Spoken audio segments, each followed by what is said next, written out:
मेरे हाथ में यह एक एफिडेविट है। Deputy superintendent of police DYSP NV Patel की ये एफिडेविट है और सेशंस कोर्ट गोधरा में यह एफिडेविट फाइल हुई है। गौर से सुनिएगा, मैं यही बात रखूंगा जो इस एफिडेविट में है और एक जिम्मेवार ऑपोजिशन पार्टी के नाते जिम्मेवारी के साथ कुछ ऐसी चीजें जिसको आप सुनेंगे, देश की जनता भी सुनेगी तो चौंक उठेगी, ऐसी कुछ सच्चाई मैं आप सभी के सामने रखने जा रहा हूं। यह एफिडेविट कोर्ट में फाइल हुआ, उसमें जो लिखा है और कुछ सच्चाई आप सब जानते हो कि सुप्रीम कोर्ट के सामने सरकार ने कहा कि नीट की एग्जाम में कोई धांधली नहीं, पेपर लीक नहीं हुआ। भारत सरकार ने, मंत्री ने कह दिया सब चंगासी। Deputy superintendent of police on oath affidavit पे सेशंस कोर्ट में कह रहे हैं कि किस तरह का यह स्कैम था। इन्वेस्टिगेशन के दौरान करोड़ों रुपए मिले हैं, ढेर सारे ब्लैंक चेक मिले हैं उन बच्चों के पेरेंट्स की ओर से जिन्होंने नीट की एग्जाम दी है।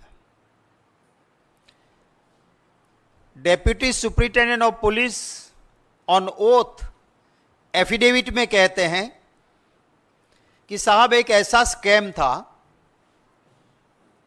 कि महाराष्ट्र, ओडिशा और बिहार और स्टेट से, माने जब आप नीट की एग्जाम के लिए एप्लीकेशन डालते हो तो आपके पास एक ऑप्शन होता है कि आप कौन सा सेंटर पसंद करोगे। और अगर उस सेंटर में, एक सेंटर में 300 स्टूडेंट बैठ सकते और एप्लीकेशन 500 की आ गई तो फिर कंप्यूटराइज्ड ड्रॉ होता है कि कौन से स्टूडेंट वहां जाएंगे, पर आपको चॉइस मिलती है। तो ये एफिडेविट कहता है कि बिहार, ओडिशा, महाराष्ट्र और कई राज्यों से जिनके साथ इनका सेटिंग हो गया, उनसे एडवांस पैसे लिए, एडवांस में ब्लैंक चेक लिया और उनको कहा गया कि आप जब नीट का एप्लीकेशन लिखो, उसमें लिखो कि हमें हमारा सेंटर जय जलाराम स्कूल गुजराती मीडियम ही चाहिए। माने आप समझ सकते हो कि गोधरा डिस्ट्रिक्ट में जहां एयरपोर्ट नहीं है सेंटर पे, वहां कोई ओडिशा से, कोई बिहार से, कोई महाराष्ट्र से एग्जाम देने जा रहा है। क्यों जा रहा है? क्योंकि एक सेटिंग हुई। इस एफिडेविट की बातें मैं कर रहा हूं, हां, मैं मेरा नहीं कह रहा हूं, डीवाईएसपी की एफिडेविट बोल रहा हूं। वहां से लोग आए, सेटिंग ये थी कि आपके बच्चे को 100% मार्क्स मिला के मेडिकल में एडमिशन मिले, तब हम ये ब्लैंक चेक में पैसे भरेंगे। और कौन सी मेडिकल कॉलेज में आप जाते हो उसके रेट थे, इसलिए ब्लैंक चेक। और 10-10 लाख रुपए एडवांस लिए गए थे। तो ये आप समझिए कि क्या मामला था कि जय जलाराम स्कूल में आप गए, आपके बच्चे को कह दिया कि अगर जो आपके पास पेपर आता है उसमें आपको जो आंसर आता है 100% श्योर हो उसको टिक करो, बाकी ब्लैंक छोड़ दो। अच्छा, नीट के बारे में एक और बात आपको बताता हूं कि जैसे हम सब बाकी एग्जाम देते हैं ऐसे नहीं है। नीट के अंदर OMR होता है, ऑप्टिकल मार्क्स रिकग्नाइजेशन शीट। माने एक ऐसा पेपर होता है जिसके अंदर आपको ऑप्शन मिले 4, देश का कैपिटल कौन सा शहर है करके 4 जगह दी होती है। तो आपको दिल्ली लिखना है तो उसके सामने एक स्क्वायर ब्लॉक होता है, उसमें आपको साई से उसको भर देना है। और ये OMR शीट ऐसा होता है कि वो कंप्यूटर रिकॉग्नाइज करता है। फिर आपने एग्जाम दे दी, फिर कोई ह्यूमन इंटरवेंशन नहीं होगा, कंप्यूटर में वो पेपर डालेंगे, वो कंप्यूटर आपको मार्क्स दे देगा। वो OMR शीट में कहा गया कि आपको जो चीज 100% आती वो लिखो, बाकी खाली छोड़ो। फिर क्या होता है कि आपने एग्जाम दे दी तो एक बैग में सील होते पेपर्स और उसका कुरियर करना होता है। ये एफिडेविट के हिसाब से, मैं नहीं कह रहा हूं, DYSP कह रहा है इन्वेस्टिगेशन के बाद, कि यहां पे जिनका सेटिंग हुआ था उनके नंबर का लिस्ट था, वो पुलिस ने रिकवर किया। उसके सामने ब्राउन एंड रेड सर्कल किए थे कि इतने स्टूडेंट्स के पैसे आ गए हैं। उस स्टूडेंट्स के नाम के सामने जो AMR सीट का सीट नंबर था वो पेपर निकाले, जहां पे इन्होंने नहीं आते थे, वो आंसर नहीं भरे थे, वहां ये गुनेगारों ने वहां पे राइट आंसर टिक कर दिए। फिर से बैग को सील किया और कुरियर करके भेज दिया। माने जो 100%, माने जितने मार्क्स है उतने 100% मार्क्स क्यों मिले? क्योंकि स्टूडेंट को जितना आता था खुद लिखा 100%, बाकी जो ये और एक्यूज्ड कौन है मैं उसके बारे में आपको बताता हूं। एक्यूज नंबर 1 जो पहला गुनेगार है वो है तुषार रजनीकांत भट्ट। वो नीट परीक्षा के लिए, नीट की एग्जाम के लिए सेंटर सुपरिटेंडेंट है। और वो जय जलाराम स्कूल जो है, जय जलाराम पे अभी आप बाद में सुनेंगे कि क्या उसका जय जयकार है, वो मैं बताऊंगा आपको। पर ये जो जय जलाराम स्कूल है उसके अंदर वो प्रोफेसर है और उसको नीट का डेप्यूटी सेंटर सुपरिटेंडेंट बनाया गया। वो गुनेगार नंबर 1 है। उसके बाद है नंबर 2 पुरुषोत्तम महावीर प्रसाद। वो है पूरे नीट की एग्जाम के लिए सिटी कोऑर्डिनेटर, माने एक ही सेंटर नहीं, जितने सेंटर्स उधर है उनका सिटी कोऑर्डिनेटर है। और वो कौन है? जय जलाराम का प्रिंसिपल है। जय जलाराम याद रखिएगा आप जरा, क्योंकि जय जलाराम की आगे बात आएगी। ये 2 मेन एक्यूज्ड ये हुए। फिर 3 और लोग हैं। ये दोनों ने क्या काम किया कि कहलवा दिया कि स्टूडेंट को तुम्हें नहीं आता है वो ब्लैंक छोड़ो। ये दोनों की जिम्मेवारी थी कि पेपर्स बक्से में सील करें और तुरंत कुरियर करें। इन्होंने बक्से में पेपर डाले, फिर सील खोला, सही आंसर्स कर दिए टिक, पैक किया बक्सा और भेज दिया। ये इन्वेस्टिगेशन के बाद ये एफिडेविट में डेप्यूटी सुपरिटेंडेंट ऑफ पुलिस कहते हैं। 3 और लोग पकड़े गए हैं। ये जेल के अंदर हैं ये दोनों लोग। 3 और पकड़े गए हैं, जिसमें एक है परशुराम बिंदनाथ, एक है विनोद आनंद और इन दोनों के ऊपर एक है आरिफ वोरा। आरिफ वोरा, इनका काम क्या था कि जो सेटिंग वाले जो स्टूडेंट्स नीट दे रहे हैं उनके माँ बाप को मिलना है, उनसे एडवांस लेना है और ब्लैंक चेक लेना है। और एक लिस्ट बनी थी कि फला कॉलेज में आपको मिलेगा तो इतना, तो वो ब्लैंक चेक इसलिए कि आपको कहाँ एडमिशन मिलेगा उसके हिसाब से पैसे भरे जाएंगे। इन तीनों ने ये पैसे इकट्ठे किए, इनके वहां रेड हुई, पांचों के वहां करोड़ों रुपए मिले, ब्लैंक चेक मिले। अब मैं जो ये आरिफ वोरा जनाब है वो क्या है, वो बीजेपी के वाइस प्रेसिडेंट है मोर्चा के माइनॉरिटी डिपार्टमेंट के, और उनकी तस्वीरें कहां कहां है। फर्स्ट पार्ट दिखाइए जरा।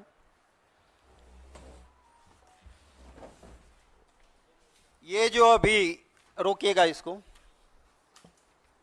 ये सैफरन टोपी है जो, वो है गोधरा के एमएलए हैं, बीजेपी के लीडर है, और उनके साथ जो खड़े हैं वो अभी जो जेल में है और जो स्टूडेंट के पैसे लेके आ रहे थे, और बीजेपी के माइनॉरिटी डिपार्टमेंट के वाइस प्रेसिडेंट भाजपा के, ये आपको जनाब दिख रहे हैं। सेकंड लो।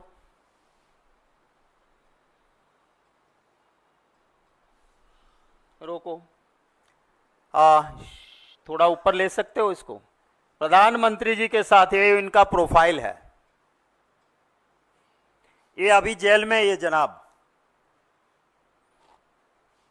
खाता नहीं, खाने देता नहीं के साथ, करोड़ों से कम खाता नहीं, सच बोलने वाले को चैन की रोटी खाने देता नहीं। नेक्स्ट।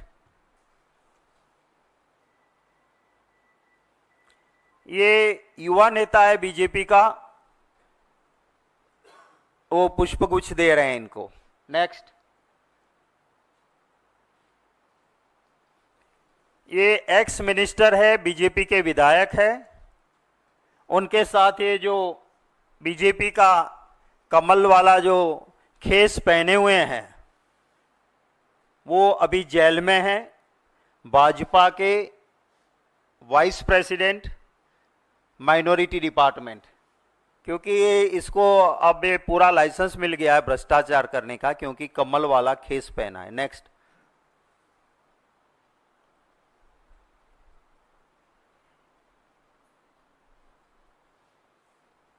ये बीजेपी के दफ्तर में इनका सम्मान किया जा रहा है,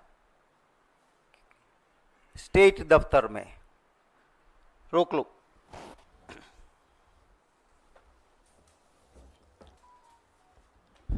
इन लोगों ने मिलके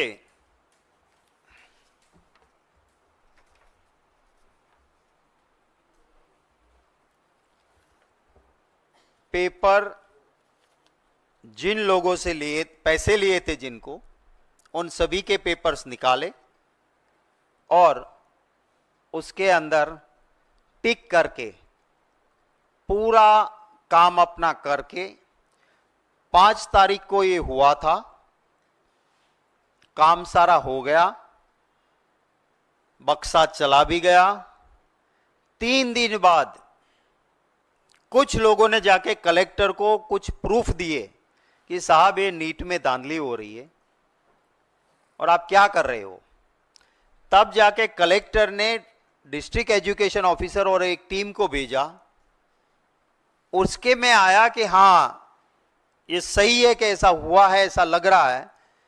तो एक एफआईआर 8 तारीख को हुई, 8 मई को, और उसके बाद इन्वेस्टिगेशन हुआ, और इन्वेस्टिगेशन में के बाद ये affidavit deputy superintendent of police ने जो लगाई, उसमें साफ लिखा है कि इस तरह से ये हुआ, और 2 सेंटर में हुआ, सिर्फ एक जगह पे नहीं, दोनों जय जलाराम एजुकेशन के अंदर ही हुआ।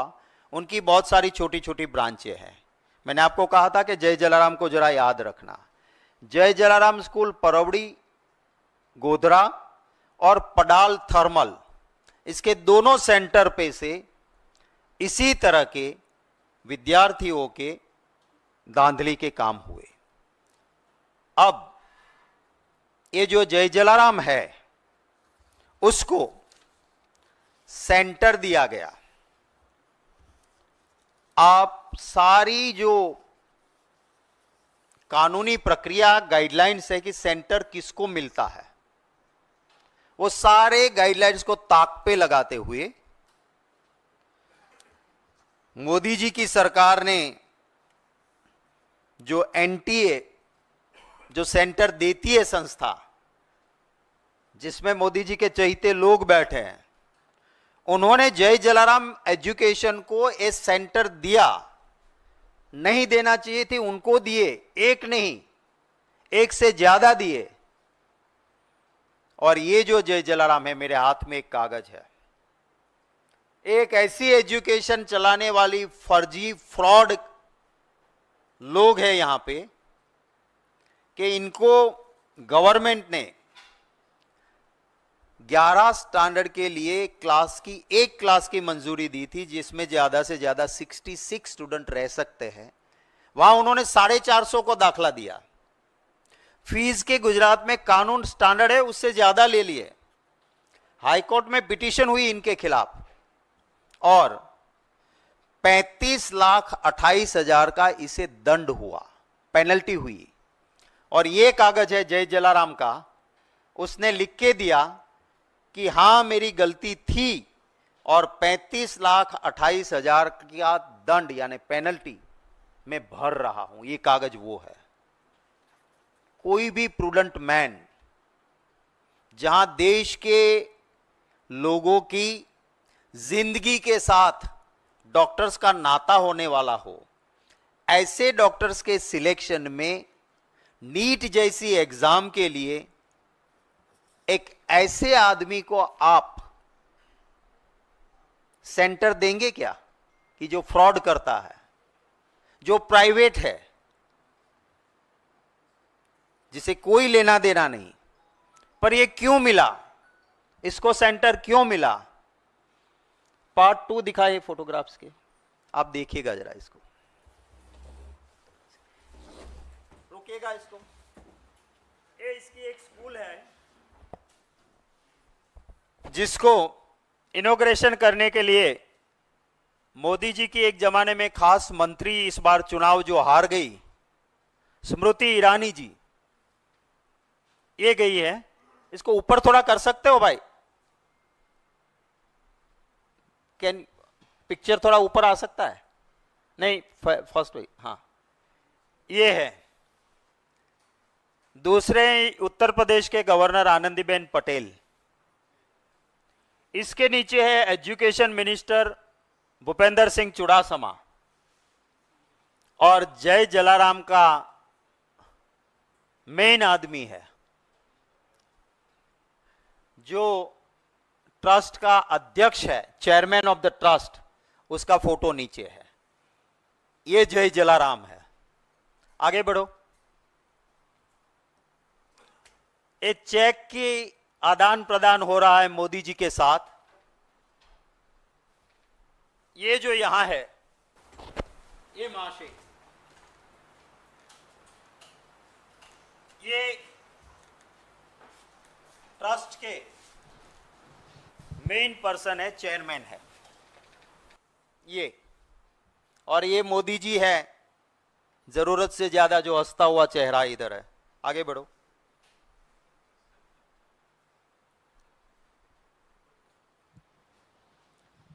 ये स्मृति जी के पास ये जय जलाराम के चेयरमैन बैठे हुए हैं बगल में।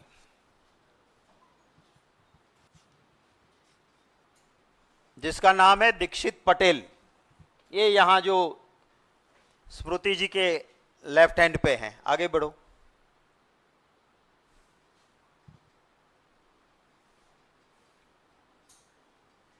ये स्मृति जी को स्मृति चिन्ह मिल रहा है। आगे बढ़ो। ये दूसरे भाजपा के मंत्री हैं, ये स्कूल के चेयरमैन, जय जलाराम के चेयरमैन, इनको तस्वीर दे रहे हैं बुला के। आगे बढ़ो। ये भी डिंडोर है, ये भी बीजेपी के बड़े नेता और भाजपा सरकार के मंत्री हैं और ये जय जलाराम के चेयरमैन, इनको भी फोटो गिफ्ट कर रहे हैं। आगे बढ़ो। ये है एजुकेशन मिनिस्टर थे उस वक्त पे भाजपा के, भूपेंद्र सिंह चुड़ासमा एजुकेशन मिनिस्टर हैं।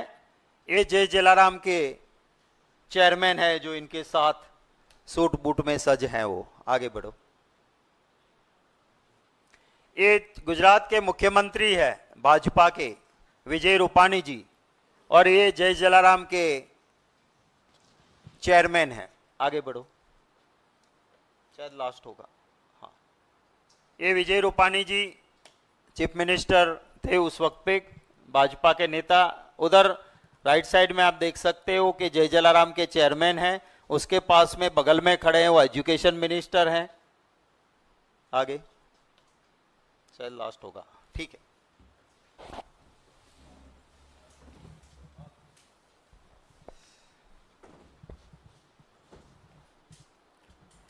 तो इस जय जलाराम को सेंटर क्यों मिला ये आपको पता चल गया होगा।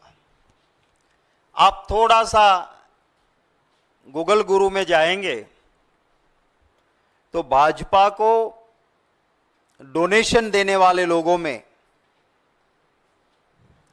आपको जय जलाराम एजुकेशन ट्रस्ट भाजपा को डोनेशन देने वाले लोगों में उस लिस्ट में मिल जाएगा। मैंने ढूंढ निकाला है, पर जहां जाओ पन्ने पन्ने पे जय जलाराम मिलता है। पैसे देते हैं भाजपा को।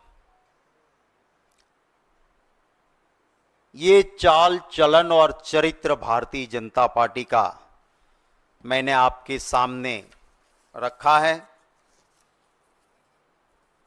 मेरे कुछ सवाल है।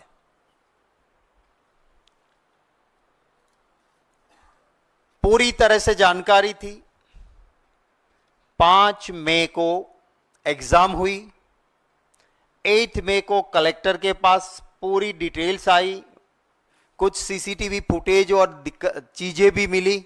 सीसीटीवी फुटेज में मिला कि ये जो एक्यूज नंबर 1 और 2 जय जलाराम वाले हैं, जिनको बैग में सील करके कुरियर करना था, वो एक रेस्टोरेंट पे रुकते हैं।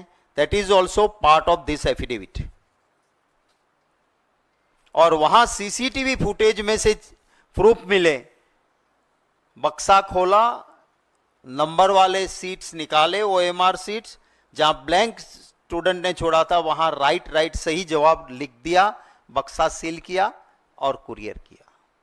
ये जानते हुए भी सुप्रीम कोर्ट के सामने सरकार ने झूठ कहा कि नीट में कोई धांधली नहीं हुई है।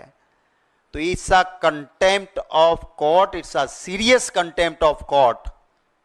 ऑनरेबल सुप्रीम कोर्ट भी इसका जरूर संज्ञान लेगी, मैं मानता हूं। पर मेरा पहला सवाल यह है कि झूठ सरकार सुप्रीम कोर्ट के सामने क्यों बोली? This is my first question. मेरा दूसरा सवाल है कि जहां पे भाजपा की ही सरकार है, ऐसे गुजरात में जब deputy superintendent of police on oath sessions court के सामने कहते हैं कि इस तरह से इस मॉडेस्ट ऑपरेटिव के साथ इन अक्यूज्ड ने ऐसा धांधली की है, करोड़ों रुपये और ब्लैंक चेक भी मिले हैं, वो लिखा है इसमें, किस तरह से स्टूडेंट के ओएमआर सीट भरे गए वो भी लिखा है। ये जानने के बावजूद भाजपा सरकार के मंत्री एजुकेशन के देश को कहते हैं कि नीट में कोई धांधली नहीं है, जबकि 5 मई को एग्जाम, 8 मई को कलेक्टर के पास रिपोर्ट के बाद एफआईआर दर्ज हो गई थी ऑन 8 मई। तो इतना झूठ क्यों? मेरा तीसरा सवाल है कि मोदी जी और उनका ट्विटर नीट मसले पे क्यों चुप रहे? चौथा सवाल है, सारी नीट की गाइडलाइन को ताक पे रखते हुए एक ऐसी जय जलाराम संस्था कि जो धांधली करती है, गलत करती है और उसको हाईकोर्ट के में इसके खिलाफ पिटीशंस होती है और इसके वो लाखों रुपया दंड भरना पड़ा, ऐसी संस्था को नीट जैसी सेंसिटिव एग्जाम का सेंटर जय जलाराम को क्यों दिया? मेरा अगला सवाल है कि अभी जो गुजरात में जांच हो रही है उसमें सिर्फ छोटी छोटी मछलियों को पकड़ रहे हैं, बड़े मगरमच्छ को क्यों छोड़ा जा रहा है? क्योंकि नीट का सेंटर लाने वाले जय जलाराम, उसका चेयरमैन मोदी जी के साथ खड़े हैं।